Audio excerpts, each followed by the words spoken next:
Voilà, instant sagesse. Alors pour les nouveaux, je rappelle que l'instant sagesse est destiné à faire réfléchir un petit peu les maîtres sur leur niveau de sérénité intérieure, d'alignement de chakras, ce que vous voulez, de sérénité. Parce que on part du principe que plus le maître est zen, plus le maître est paisible, plus l'animal est paisible. Voilà, c'est pour ça que je fais un petit instant sagesse.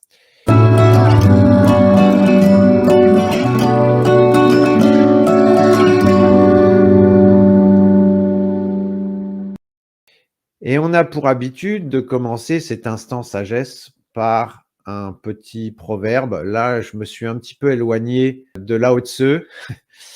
Alors, c'est Étienne Klein, c'est un homonyme, hein, j'ai pas de liens de familiaux. C'est quelqu'un que j'appréciais, mais là, il m'a un petit peu déçu par rapport à ses prises de position. Je sais pas si vous avez suivi le boycott de X. Bon, bref, peu importe. Ne pas confondre le message et le messager. C'est quelqu'un d'extrêmement brillant qui fait des conférences très intéressantes, donc on va en rester là avec lui. Et donc, dans une de ses conférences, il a sorti la punchline « Inutile de se fracasser le crâne pour s'ouvrir l'esprit ». Et en fait, c'est aussi un petit peu le but de l'instant sagesse, c'est d'ouvrir l'esprit pour essayer de voir les choses autrement, d'une façon plus haute, plus globale, plus fine, plus voilà, différente, quoi. J'avais trouvé ça assez drôle. Enfin, vous commencez à me connaître, des fois, je suis un peu space, quoi. Voilà. Alors ensuite, ce que je vous propose, parce que je me suis rendu compte que j'étais allé un petit peu vite en besogne, c'est-à-dire que moi, j'ai débobiné le cas et j'avais un prof de maths qui était comme ça. Tac, tac, tac, il arrivait une équation et puis hop, hop, hop, une fois que l'équation était là, bah c'est bon, vous avez compris, vous avez l'équation, vous avez qu'à la lire. Bah oui, bah non, bah non.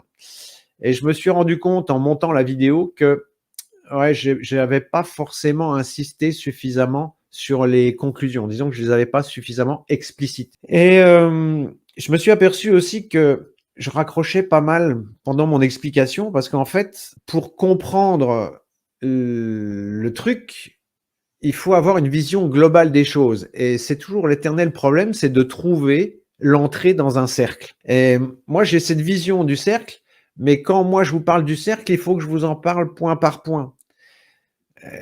Donc je suis souvent dans l'inconfort, d'autant que parfois mon esprit va plus vite que mes mots ou que enfin pas mon cerveau, mais et voilà, des fois j'ai un petit peu du mal. Alors, dans les conclusions, je vous en avais touché 2 mots, mais j'aimerais revenir quand même et insister, et j'en parlais avec mon fils tout à l'heure, sur le fait que quand on a une approche, psy, 100% psy, classique, le truc c'est de se dire: «Ah bah ouais, je suis comme ça, mais c'est à cause de mes parents». Vous voyez? Et avec cette approche, c'est une façon de se je considère, hein, c'est mon point de vue, je considère que c'est une façon de se déresponsabiliser. Or, je vous ai montré avec la mère d'Angelina Jolie et la grand-mère d'Angelina Jolie qu'il y avait une problématique qui se perpétuait dans la problématique. Donc, soit on se dit, ouais, c'est génétique, soit on se dit, ah bah de toute façon, c'est normal puisque l'une a influencé l'autre, etc., puis par effet domino, ou soit on se dit, ben la mère d'Angelina Jolie a choisi sa mère au moment de l'incarnation parce qu'elle avait besoin de rencontrer cette problématique, elle avait besoin d'un miroir. Et puis, soit la mère d'Angelina Jolie faisait ce travail spirituel dont on a parlé, et à ce moment-là, ben, on est dans des conditions idéales, soit le travail n'est pas fait, c'est-à-dire que la mère d'Angelina Jolie perpétue une tradition parce qu'elle ne se transforme pas, elle ne résout pas ses nœuds karmiques, et auquel cas, eh bien, Angelina Jolie arrive dans les mêmes conditions, c'est-à-dire que, ah bah tiens, il me faut un miroir, il me faut une caricature, et ça sera ma mère. Et puis là, on a débobiné le cas d'Angelina Jolie pour se dire, voilà, qu'est-ce qu'elle a à faire dans cette vie. Le premier point sur lequel je voulais insister, c'est que si vous sortez de l'idée, je suis comme ça, à cause de mes parents, eh bien, ça va vous ouvrir des portes. Parce que quand on prend les chemins de vie d'Angelina Jolie, elle était à peine arrivée au monde. Je veux dire, on savait déjà quels étaient les axes de travail, quelles étaient les problématiques. Donc, Si c'était une influence des parents, on le saurait pas dès la naissance, on le saurait au fil du temps. Alors c'est pas une preuve scientifique, hein, mais c'est bien quelque part que la personne arrive sur terre avec cette problématique. Et si on a conscience de cette problématique, eh bien, il y a des choses qu'on pourra mieux gérer. Vous voyez, par exemple, mon fils, quand il est arrivé au monde, ah, lui, ça sera un voyageur. Bon, eh ben, qu'est-ce que j'ai fait? J'ai vraiment tout fait pour qu'il apprenne l'anglais. Parce que je savais qu'il allait voyager. Bon, vous voyez, c'est un truc tout bête, hein, c'est une anecdote. Mais voilà. Alors, il y a Julie qui me dit, j'avais pas vu le commentaire, il nous manque surtout des éléments pour comprendre. Oui, mais mon idée là, c'était pas de vous parler de la technique, c'était de vous parler de l'intérêt de la technique. C'est comme si je vous disais, je vous parle de la pêche à la ligne et je suis en train de vous montrer les poissons, comment on cuisine les poissons, comment ça c'est bon pour le corps, les oméga 3, les machins, les trucs. Puis vous me dites, ouais, mais je sais pas pêcher. Ouais, mais pour l'instant, je suis en train de vous montrer quel est l'intérêt de pêcher à la ligne et d'avoir des poissons, quoi.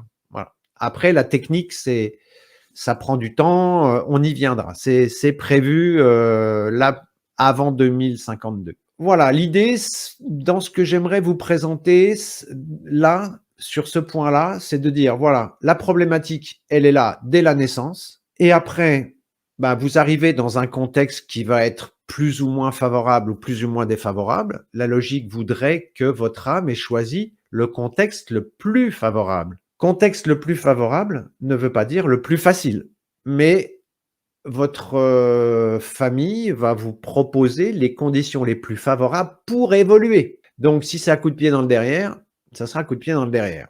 Parce que le cosmos a estimé, ou votre âme, au moment de l'incarnation, a estimé que c'était la meilleure méthode. Alors après, vu comme ça, il faut prendre un petit peu de recul sur son émotionnel parce qu'il y a des gens qui s'incarnent vraiment dans des familles à la con ou dans des conditions à la con. Et oui, mais bon, voilà, c'est l'âme qui a décidé, quoi.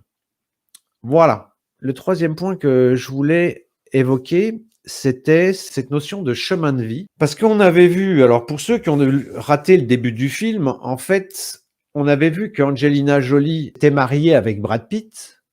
Et en fait, on avait vu que, alors c'est mon interprétation personnelle, je ne sais pas si vous la partagez ou pas, mais en fait, ce dont besoin, c'est d'un géniteur. Elle avait besoin de faire des enfants parce que problématique à l'abandon, parce que culpabilité sur les enfants. Donc en fait, il lui fallait des enfants. Et en fait, il lui fallait un géniteur. Pourquoi? Parce que c'est elle-même qui l'a annoncé. En fait, elle était amoureuse d'une femme. Bon. Donc une fois qu'elle a fait des gosses, elle a dit au mec, dégage, maintenant c'est bon, j'ai ce qu'il me faut, et puis je gère le truc tout seul. Ok. Mais si on prend le schéma que je vous avais fait là, eh bien, en fait, Angelina Jolie, elle avait des choix. Alors, c'est là où ça devient aussi explosif, parce que la notion de choix, elle est un petit peu embêtante à certains niveaux.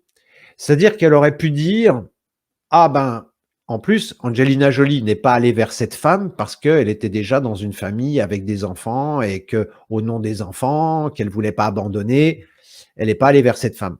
Donc, ce qui veut dire que Angelina Jolie, elle aurait pu se dire, je ne fais pas d'enfants, comme ça, je suis libre et je peux aller vers cette femme. Ok. Et ça, c'est ce que j'avais appelé l'option limitation. C'est-à-dire que pour résoudre son karma, elle avait besoin d'avoir des enfants. Donc, le fait de ne pas en avoir, eh ben, elle freinait par rapport au fait d'aller sur le chemin de la guérison spirituelle. Donc, c'est pour ça que j'ai mis limitation, c'est-à-dire que la personne freine. Après, qu'est-ce qui se serait passé si elle était allée vers cette femme? Bon, ça, au niveau de leur couple, on ne sait pas, hein. Mais en tout cas, pour moi, c'est une option que j'appelle limitation parce que pas d'enfant. Donc, voilà, c'est comme au tennis. Moi, vous me supprimez les balles, je suis très bon. Vous voyez? C'est voilà. Le couple, quand l'autre n'est pas là, c'est très simple. Quand vous enseignez, s'il n'y a pas d'élèves, c'est tellement plus facile. Bon, bah là, l'option limitation, c'est je ne fais pas d'enfant, comme ça, il n'y a pas de problème. Bon. Et puis, il y a l'autre option, c'est-à-dire la compensation, puisque là, c'était le mariage avec Brad Pitt. Et pourquoi j'appelle ça compensation?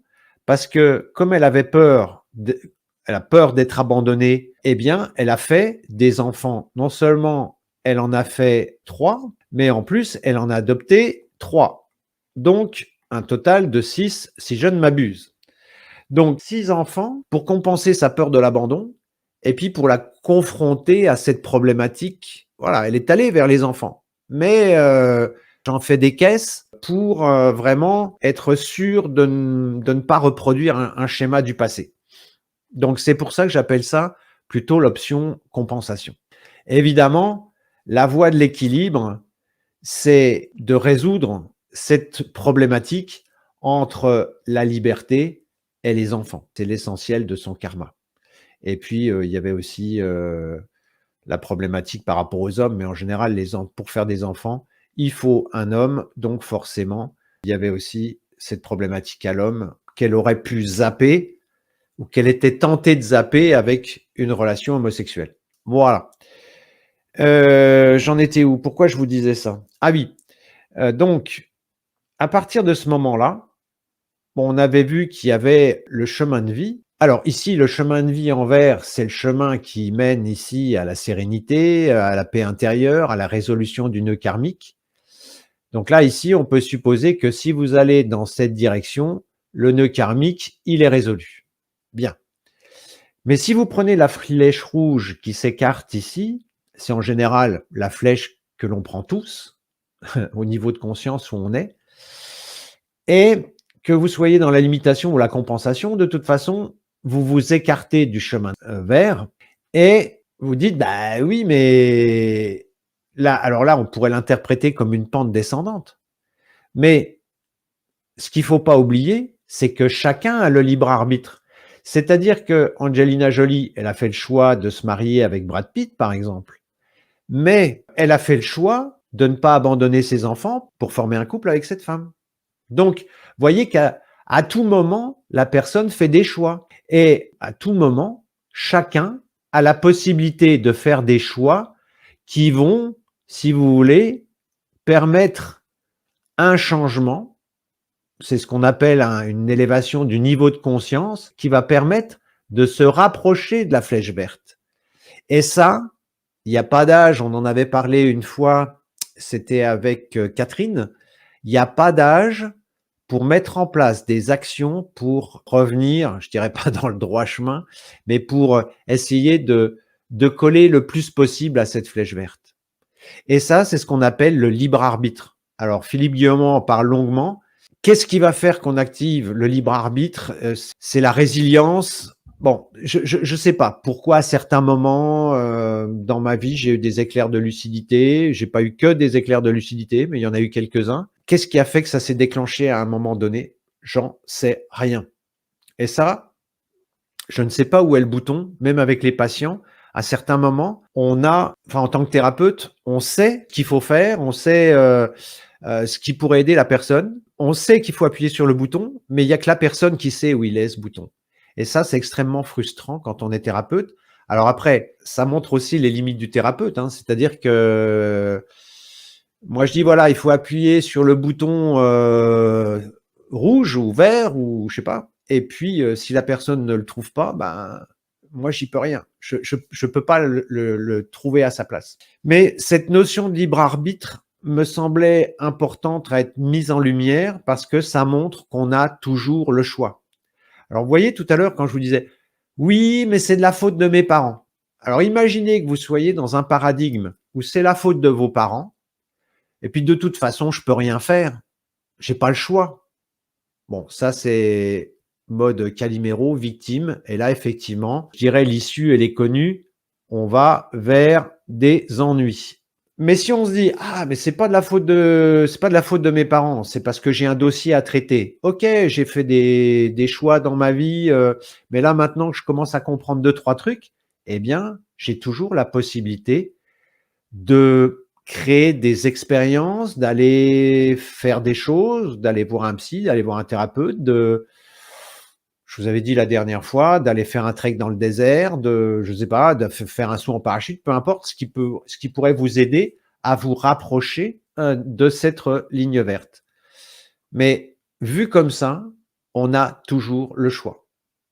Il y a juste des systèmes de défense qui, à certains moments, peuvent être encombrants. Vous voyez, c'est un peu comme des fois dans les films de James Bond, où vous avez le bouton pour arrêter la bombe, mais il y a tout un tas de trucs qui vous empêchent et il manque 10 centimètres pour appuyer sur le bouton. Vous voyez, parfois, on est un petit peu dans cette configuration-là.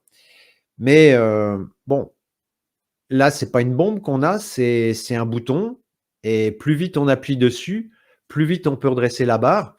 Donc, s'il y a des barbelés ou s'il y a un mur, parfois il faut œuvrer pour détruire ce mur pour pouvoir avoir accès au bouton. Mais c'est toujours faisable parce que la petite touche d'optimisme, c'est qu'on ne s'incarne pas sans les outils qui nous permettent de régler le nœud karmique.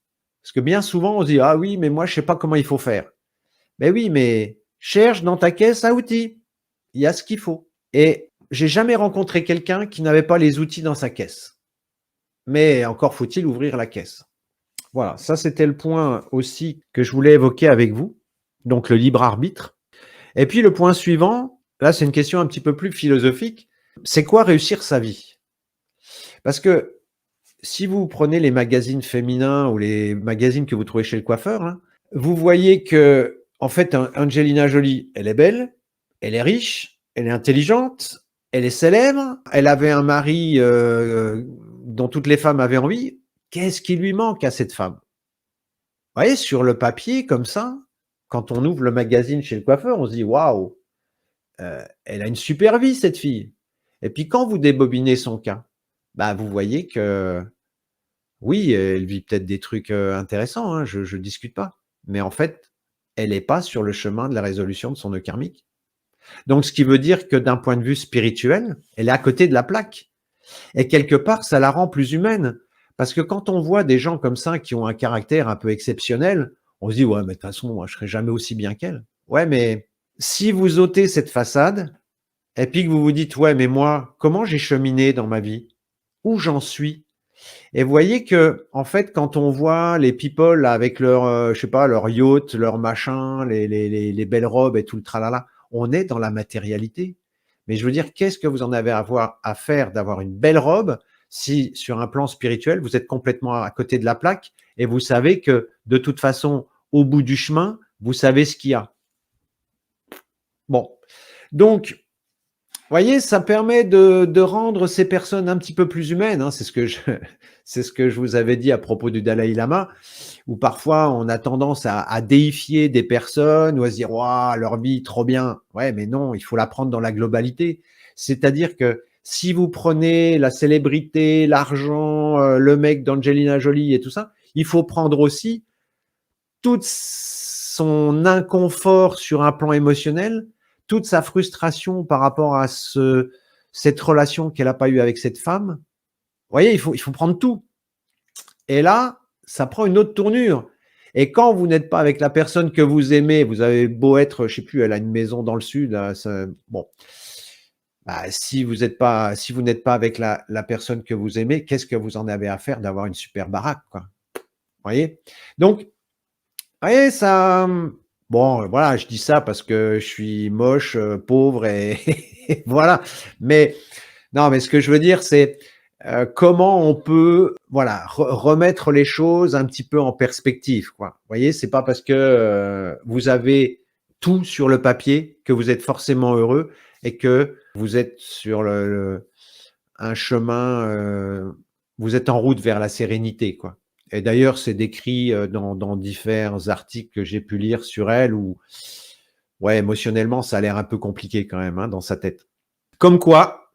Et puis, dernier point dont je voulais parler. Ah oui, ça, c'était pour Julie. J'anticipe. Comment résoudre son nœud karmique? Ah, voilà. Eh bien, bon, je vous donnerai quelques pistes, mais résoudre son nœud karmique, déjà, vous voyez que par rapport à ce que je viens d'expliquer, c'est savoir déjà évaluer le delta entre la flèche verte et la flèche rouge. Plus vous êtes éloigné de la flèche verte, moins vous êtes sur le chemin. Hein, ça semble relativement logique. Donc après, savez, c'est comme sur les plans, quand on prend le bus ou le métro, vous êtes ici. Ben, quand vous avez trouvé la pastille, vous êtes ici, ben, ensuite, il va falloir trouver un chemin. Alors évidemment, moi je l'ai dessiné en ligne droite, mais le chemin, il va être, il va être tortueux et voilà et peut-être qu'on la cette ligne verte, on la touchera jamais. Mais en tout cas, ça passe par des expériences et ces expériences, pour celles qui ont lu Annie Marquier, Annie Marquier explique: soit vous avez conscience du truc et c'est vous qui allez créer vos expériences, soit vous n'avez pas conscience et vous allez aussi les créer, mais elles seront moins confortables. Vous aurez l'impression que, je ne sais pas moi, par exemple, si vous devez prendre un certain temps pour réfléchir sur vous, vous avez conscience du truc, vous allez vous dire, bon, je vais en forêt tous les jours et puis je vais réfléchir ou je vais faire un stage de méditation. Là, vous choisissez les conditions. Et puis, si vous résistez, mais que votre être intérieur sait que c'est bon pour vous, bah en fait, vous allez, je sais pas moi, vous tordre la cheville, vous allez être plâtré, et puis vous allez être 1 mois ou 2 mois chez vous, scotché dans un fauteuil, à être obligé de rien faire et donc de réfléchir. Vous voyez, la différence, elle est là. C'est-à-dire que avec tout ce que je vous propose, eh bien, ça permet de choisir les expériences. Et choisir les expériences, ça ne veut pas dire que c'est facile, ça ne veut pas dire que ça va se faire en clic-clac Kodak et que parfois il faut du temps. Vous voyez, moi j'ai créé Animotao parce que il fallait que je fasse quelque chose dans ce domaine. Bah, entre le moment où j'ai eu l'idée et le moment et maintenant, il s'est passé 15 ans, quoi. Vous voyez, donc ça peut prendre du temps. Donc si vous êtes impatient, il faut commencer par faire un stage de patience. Voilà. Donc c'est ce que je voulais vous dire et les informations que j'ai envie de vous donner dans les semaines qui viennent, les mois qui viennent ou dans les formations, ça sera comment est-ce qu'on peut déjà définir le «vous êtes ici», dire voilà où est-ce qu'il faut que j'aille et ensuite quel type d'expérience ce serait intéressant que je vive. Voilà, c'est un peu ça mon objectif. Alors, par rapport à vos questions, Julie, quand les conditions les plus défavorables, on fait comment? Il n'y a jamais de conditions défavorables. On les vit comme défavorables, mais elles sont jamais défavorables. Sauf qu'elles nous arrangent pas. Justement, plus on s'écarte de la ligne verte, plus le delta ici, c'est ce que j'ai essayé de vous expliquer, plus le delta est important, plus les enseignements, les épreuves vont être perturbantes, secouantes, parce qu'il y a urgence. Et moi, je vous en ai parlé à propos de la cancéro, par exemple.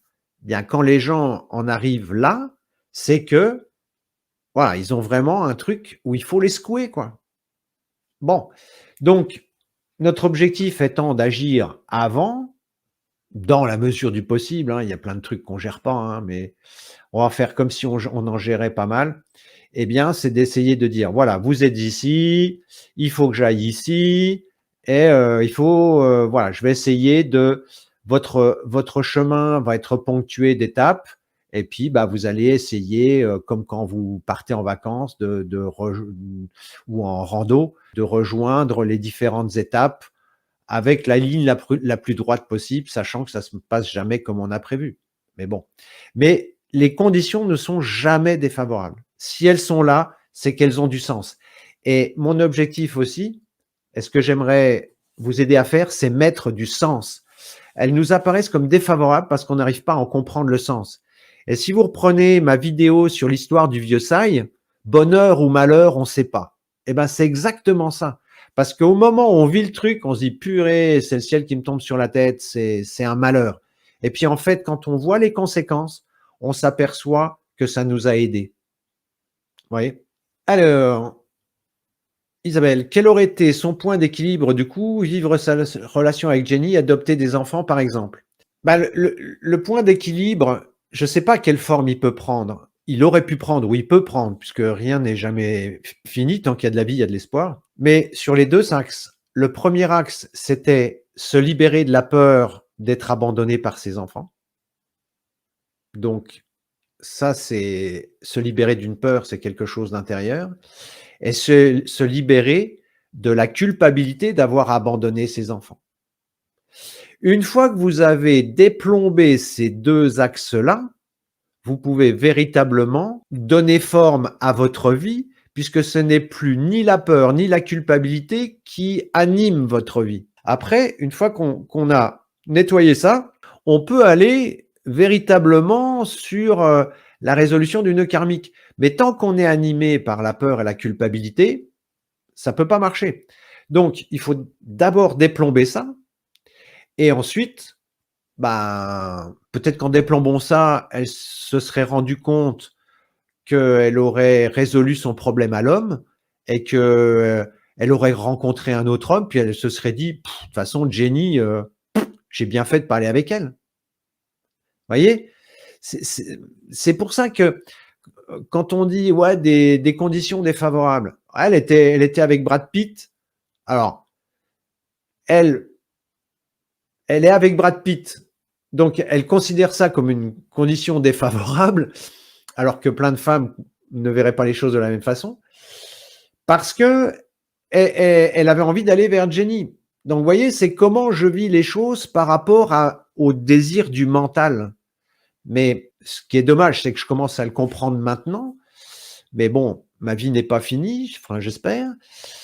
Mais une fois qu'on a déplombé ces nœuds karmiques, là, c'est un univers qui s'ouvre, là. C'est là que tout commence. Parce que là, on peut véritablement créer sa vie d'une façon, ouais, positive, quoi. Parce qu'on la crée pas par défaut pour compenser une peur ou pour compenser une culpabilité. Donc, quelle forme ça aurait pu prendre? Je sais pas. Je sais pas. C'est là toute la. Philippe Guillemont dit que tous les futurs sont déjà réalisés, donc après, tout dépend quelle voie on prend. Alors, comment savoir quand il y a beaucoup de choses? Je vous ai dit la dernière fois, la première chose à faire, c'est déjà d'écrire une histoire de vie avec tout ce qui est factuel. Ici, je me suis cassé la jambe. Ici, je sais pas, papa est tombé d'un arbre. Ici, je sais pas, la foudre est tombée sur la maison, etc. Du factuel. Pop, pop, pop, pop, pop, pop. Tout ce que vous avez vécu, mais factuel. Ici, j'ai raté mon bac. Ici, j'ai rencontré Tartampion. Ici, voilà. Et après, ben, il faut trier tout ça, organiser tout ça, et ben, c'est l'objet d'une formation. Il faut décoder, et une fois qu'on a décodé, ben, il faut trier, quoi. Déjà, rien que cette collecte d'informations, ça prend beaucoup de temps. Et puis, ça permet parfois aussi de voir des choses qui se reproduisent ou des similitudes. Alors après, si on veut aller encore plus loin, si vous avez eu des partenaires ou un partenaire, c'est de mettre aussi les événements qui concernent sa vie pour après voir comment ça s'imbrique. Alors Christine nous dit, je confirme que des fois ça prend du temps. Voilà, je l'ai embarqué dans Animo Tao. J'ai dit, mais si, tu verras, la Terre, là, vous savez, comme Christophe Colomb, la Terre, c'est dans 3 jours. Bon, ça fait 10 ans. Oh. Il y a juste une petite, une petite erreur d'évaluation. Donc, Aurélie qui dit tout à fait, machin. Et puis, des fois, un bon recouvrement d'âme pour couper les liens énergétiques toxiques avec quelqu'un peut aider aussi à avancer. Oui, mais là encore, vous allez trop vite en besogne. Vous allez trop vite en besogne parce que vous mettez la solution avant d'avoir fait le diagnostic. Comment vous savez que ces liens sont toxiques? Et quand bien même ils seraient toxiques, qu'est-ce qui vous dit que vous n'avez pas une expérience à faire de la toxicité? Toute thérapie, pour moi, alors quand je dis toute thérapie, je balance comme une vérité, mais en tout cas, c'est l'expérience que j'ai, c'est que toute thérapie n'a de sens que si on met de la conscience. C'est-à-dire, qu'est-ce qui était à l'origine du problème? Si vous me dites, ouais, j'étais relié avec machine là, et elle est toxique. Ouais, d'accord. Mais première chose, vous dites pourquoi je me suis retrouvé dans cette galère? Pourquoi j'ai rencontré cette femme?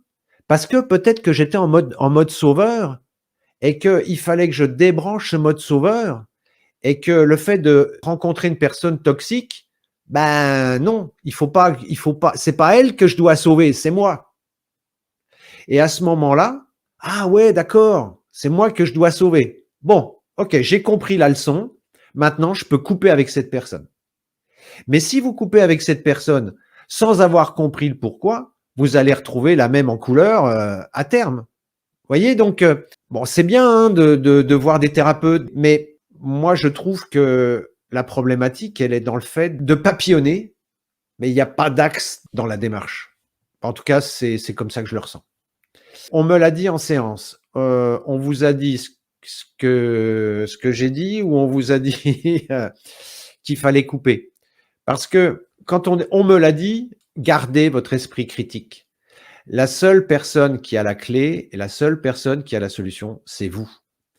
Et pourquoi je suis en train de vous donner des billes là? Parce que moi, j'ai été gourou dans une vie passée. Donc voilà, dans cette vie, j'essaye de ne pas reproduire les mêmes bêtises. Donc je vous donne les clés. Et moi, je suis en train de vous amener sur un chemin où vous pouvez vous débrouiller seul. Alors voilà, il faut du temps, il faut un petit peu de patience et puis machin. C'est pas parce que quelqu'un vous a dit quelque chose que ça a valeur de vérité. Pour moi, ça a valeur de vérité quand ça se croise. C'est-à-dire que si 3 personnes vous disent la même chose, bon, si elles sont un peu lucides, parce que si c'est 3 picousés qui vous disent: «Ouais, vas-y, c'est trop bien», bon, donc si c'est 3 personnes que vous jugez recommandables qui vous disent la même chose, bon, et puis ce qui est encore mieux, c'est quand c'est validé par un signe du cosmos. Alors là, OK, d'accord. Mais si une personne vous dit quelque chose, ça n'a en aucun cas, non, non, non, non, non, non, non. De toute façon, si c'est vrai, ça doit être validé dans votre parcours de vie. Donc, si la personne vous a dit quelque chose, je suis sûr que si on débobinait votre chemin de vie, enfin votre parcours de vie, on devrait trouver soit pourquoi vous avez rencontré ces personnes, soit pourquoi vous devez les lâcher. Alors après, vous dites si qu'il fallait couper et pourquoi. Ouais, mais attention, c'est pas parce qu'un thérapeute vous dit pourquoi il faut couper que vous avez intégré, que vous avez compris au niveau de votre être intérieur. Donc, c'est clairement validé, cela confirme des ressentis que j'ai depuis toujours. Bon, voilà. Alors, lorsqu'on comprend, on n'est pas obligé de garder des gens toxiques pour nous, mince, le libre choix également. Bah ouais. Mais après, imaginons, Angelina Jolie se marie avec Brad Pitt parce qu'elle a besoin de faire des enfants. Puis après, elle s'aperçoit que c'est un gros naze. Bah, alors il y a 2 options, enfin il y a plusieurs options. Il pourrait y avoir: «Ouais, mais bon, on est un couple référence à Hollywood, je veux pas décevoir ma famille, je veux pas décevoir mes fans. Si je divorce, je vais perdre 3 millions de followers, ça va pas le faire et je reste avec ce mec que je peux pas blairer». C'est une option. Voyez? Et puis après, je sais pas si vous avez vu le film La Guerre des roses où c'est un couple qui qui ne se supporte plus et ils rivalisent d'ingéniosité pour pourrir l'autre, quoi. Et donc après ça va dans une relation très tensionnelle et la relation devient toxique. Et là, effectivement, il faut en sortir. Il faut pas s'obliger à rester avec des gens toxiques, mais sortir d'une relation, par exemple en matière de couple, c'est pas simple. Si vous vous êtes séparés, vous savez qu'il y a toujours des doutes, ouais, mais peut-être que ça sera mieux plus tard et puis peut-être que ça va se transformer et puis machin. Non, ça invente 10 000 raisons pour différer, pour procrastiner. Mais parfois, de couper une relation, c'est pas simple, hein. Faut juste imaginer dans ce genre de cas de figure que vous êtes en montagne, vous êtes encordé, puis vous savez, il y a celui derrière là qui dévisse, hop, il se retrouve dans le vide. Vous avez 2 solutions. Soit vous coupez la corde, soit vous dévissez avec lui. Voilà. Si vous êtes dans cette logique-là, effectivement, vous n'avez pas le choix. De toute façon, c'est pas de dévisser avec lui qui réglera le problème. Mais oui, on a toujours le choix. On a toujours le choix. Ouais. C'est ça le problème. Et une fois qu'on a compris qu'on a toujours le choix, ben on s'organise pour se mettre toujours d'aller dans le choix qui est le plus sympa pour nous, quoi. C'est-à-dire que, je sais pas moi, si vous voulez, apprendre à nager, bah, vous avez le choix de tomber d'un bateau, je sais pas, en Bretagne où l'eau est à 12, ou de trouver un joli maître nageur aux Maldives. Vous voyez, voilà. Après, le choix, il est là. Quand on a les nœuds karmiques de la culpabilité et de la peur, comment les relie-t-on au chemin de vie? Ben, c'est intrinsèquement relié parce que on voit par exemple que pour Angelina Jolie, on voit que la problématique, elle est sur le 5. Donc dans le 5, il y a la liberté, c'est-à-dire se libérer de la culpabilité. Mais il y a aussi la liberté, il y a le fait de vivre, il y a la vie, quoi. Mais on voit que ce 5, la liberté, il est étroitement lié aux 3, les enfants, et qu'elle ne se sent pas libre aussi parce qu'elle a peur de l'abandon. Donc, en fait, le sous-nombre a du sens, enfin, c'est-à-dire le sous-nombre 23,5 ou 32,5, c'est intrinsèquement relié. Vous voyez, là, dans son thème, on voit, enfin là, comme ça, parce que, mais moi, j'utilise quelque chose de très grossier, hein, qui permet d'aller vite. On est en mode bulldozer, là, on n'est pas en mode raffiné. Mais en fait, sa problématique avec les hommes, je l'ai pas trouvé là, puisque moi, ce qui m'intéresse, c'est les nœuds karmiques, basta. C'est tout ce qui m'intéresse. C'est pour ça que je vais pas plus loin. Maintenant, si vous allez voir un numérologue, il va vous faire un thème, machin, il va aller farfouiner dans les coins. Moi, je suis en mode bulldozer. Ce qui m'intéresse, ce sont les nœuds karmiques. Et en fait, le problématique aux hommes, je suis allé la chercher avec Jenny, avec les relations qu'elle a eues avec les autres personnes. Et pour moi, les relations qu'on a sont beaucoup plus fiables en termes d'interprétation qu'un thème, que ça soit astrologique ou numérologique ou n'importe quoi. Si vous arrivez à décoder tout ce qui vous arrive dans votre vie, vous avez toutes les informations pour faire un bilan, un diagnostic, et vous avez tout ce qu'il faut, toute la caisse à outils et tout ce qu'il faut pour le résoudre. De toute façon, la vie est une thérapie. Il suffit juste, vous voyez, comme dans un bateau, il faut le piloter et puis appuyer sur les bons boutons et mettre les bonnes voiles, etc. Mais si on considère que la vie est thérapie et que les informations, elles nous arrivent tous les jours, moi, aujourd'hui, qu'est-ce qui m'est arrivé? Mon détecteur de fumée qui se déclenche. Bon, à moi de l'interpréter. Et je l'ai interprété. Vous voyez? Et je sais pas, il m'est arrivé encore un truc, panne de courant. Ça n'arrive jamais. Ça n'arrive jamais. Panne de courant. Bon, il y a des choses qui ont plus ou moins de signification, mais je vous en parlerai la prochaine fois à propos des synchronicités, de comment créer des synchronicités. Voilà. Je voulais vous rappeler que, c'est pas la faute des parents,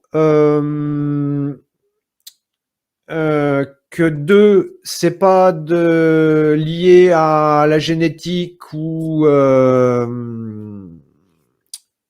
les conditions dans lesquelles on a évolué. Ensuite, qu'est-ce que je vous ai dit?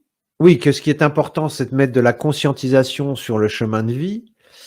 Que 4, on a toujours le libre arbitre et que ce libre arbitre, on peut l'orienter parce qu'on a la motivation à réussir sa vie.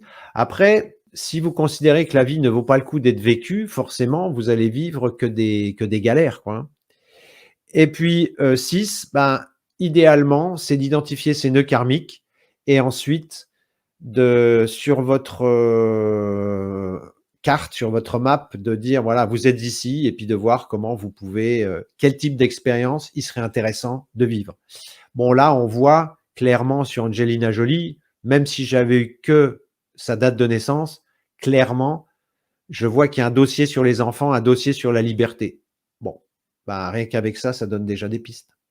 Bon, bah, j'espère que j'ai répondu aux questions que vous ne posiez pas. À défaut d'avoir répondu à quelques questions, j'espère qu'il y en a d'autres qui ont émergé. Pensez à me faire un petit retour, un petit commentaire, si vous êtes d'accord, pas d'accord, vos questionnements. Bon, si possible, vos questionnements, que je puisse répondre vite et pas en 3 pages ou alors des fois, il faudrait que je fasse des réponses vocales. Mais voilà, un petit retour et puis voilà, si vous avez envie qu'on continue un petit peu dans ce sens-là. Alors bon, j'envisage pas de faire ça tout le temps, mais je trouve que c'est intéressant, surtout que là, on avait le mari, on avait la mère, on avait la compagne. Donc là, on avait du biscuit pour débobiner, quoi. Et de voir un petit peu comment ça se passe. Et là, moi, ce que je trouve vachement intéressant dans ce genre de débobinage, c'est de connaître la véritable motivation des gens. Vous savez, il y a des gens qui parlent d'amour, ouais, je suis dans le cœur, tout ça, trop bien, ouais, ouais, non, non, mais attends, c'est quoi qui te motive vraiment? Bon, enfin, moi, plus j'avance et plus je me rends compte que je suis beaucoup moins bien que ce que je pensais, quoi. Voilà. Parce que on va véritablement aux vraies motivations, quoi. Et avant d'avoir fait le grand nettoyage, là, bon, il y a déjà de quoi s'occuper, quoi. Allez, encore une dernière chose, puisque j'en parlais avec mon fils cet après-midi. Si on arrive à donner ces biscuits-là aux jeunes, parce que je me rends compte quand même qu'en ce moment, les jeunes vont pas bien, quoi. Ils ne vont pas bien. Si on arrive à leur donner des biscuits pour leur dire, bah voilà, vous êtes ici, le chemin il est là, et bon, oui, ça turbule un petit peu autour, là, ok, d'accord. Mais vous voyez, au lieu d'être parent et de se dire « Ah merde, mon enfant va pas bien », c'est de dire « Attends, on va prendre un papier, un crayon, puis on va essayer d'éclaircir un petit peu tout ça. » Et ça peut aider, quoi, parce que là, en ce moment, les jeunes, c'est ça dont ils ont besoin, hein. Clairement, clairement. Voilà. Bon, ça allez, c'est tout. Allez, au lit. Merci pour votre participation, votre patience, votre attention, vos questions. Toujours un plaisir. Et puis, je vous donne rendez-vous dans 15 jours. Merci, à très bientôt. Et pour finir, merci de mettre un pouce en l'air et de vous abonner, c'est ce qui nous aide le plus à promouvoir la chaîne. Merci et à très bientôt pour une nouvelle vidéo.